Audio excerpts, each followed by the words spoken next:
Hey, to connect Samsung Galaxy Buds 3 FE into your TV, so first of all, you have to just open the settings and search for Bluetooth settings. In my case, I have to go for the all settings in my LG TV.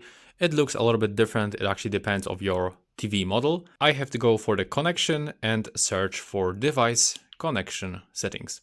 Now, I just have to make sure that I just turn on the Bluetooth connection.